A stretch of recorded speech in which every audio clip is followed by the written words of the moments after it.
Donc bonsoir, je m'appelle Ludivine, je suis graphiste et artiste et j'ai décidé ce soir de vous parler de quelque chose qui me touche toujours, c'est la trajectoire et le regard que les femmes portent, entre autres sur la question de l'émancipation ce soir.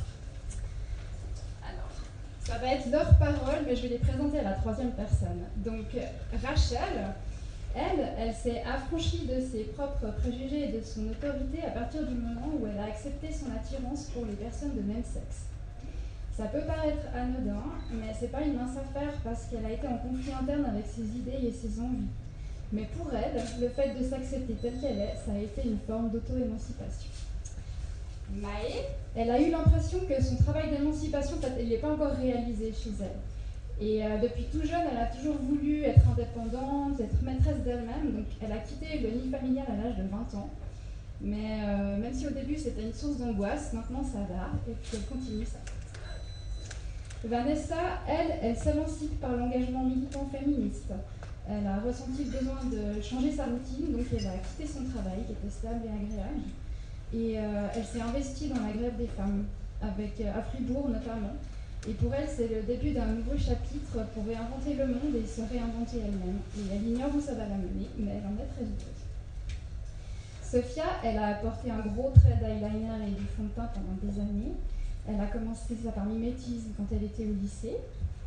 Et pour elle, c'était un acte d'émancipation à l'époque, mais maintenant, elle ne se reconnaît plus et ce geste a perdu de sens.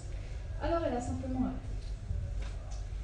Juliane, elle a pris conscience que ses choix de vie ne sont pas définis à sa naissance, ni immuables, et qu'elle a le pouvoir d'agir, de sortir d'une situation de vie qui ne lui convient pas.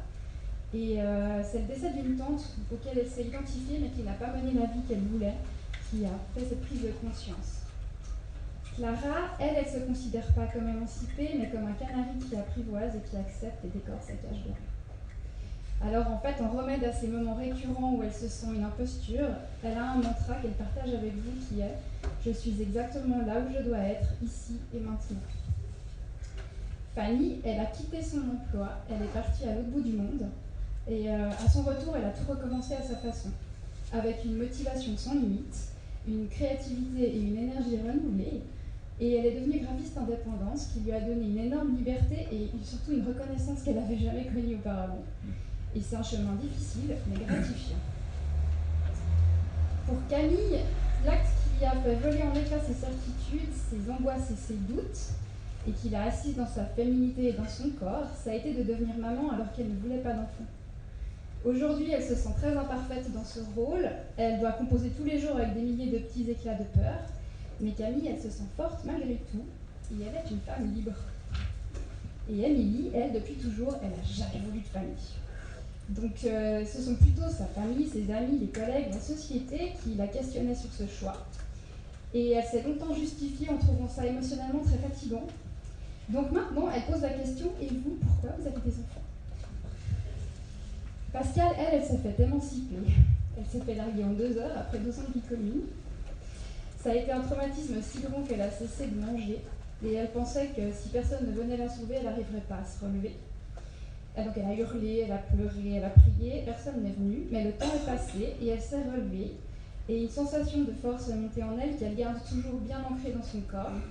Et pour elle, la conclusion c'est que ton essence, elle est invincible. Et Audrey, elle est aussi devenue son propre patron, vraiment c'est le truc du moment.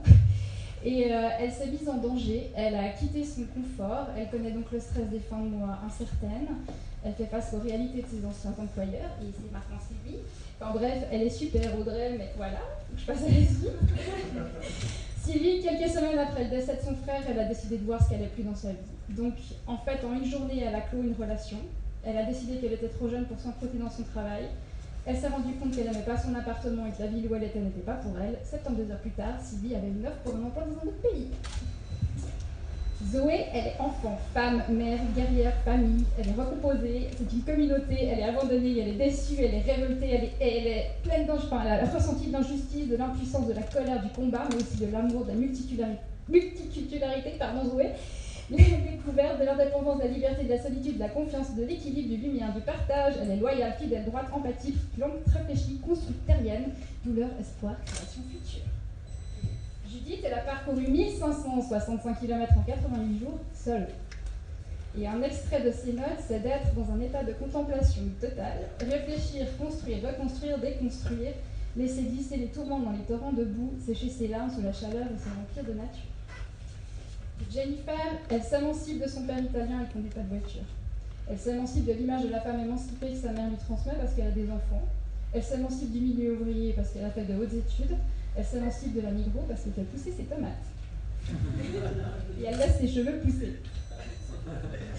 Et Stéphanie, elle garde dans sa tête et dans son cœur cette remarque de sa mère alors divorcée à la fin des années 80. Une remarque reçue quand Stéphanie se dirigeait vers des études universitaires. Et c'est « Ma fille, il ne faudra jamais que tu dépendes d'un homme. Fais des études, travaille, que jamais tu ne doives dépendre d'un homme. Ton frère s'en sortira toujours, toi, tu dois t'armer. » Asma, elle aime en si passion parce qu'elle n'aime pas le si bémol. Et tant de forces ne peuvent conduire qu'à oser la vie dans toutes ses tonalités, se sentir libre de croire que tout est possible, l'aventure à chaque rencontre, lecture, etc., s'offrir le non-sens de ses chemins. Et Annie-Marie, elle a perdu son nom à l'âge de 20 ans le jour où elle s'est mariée.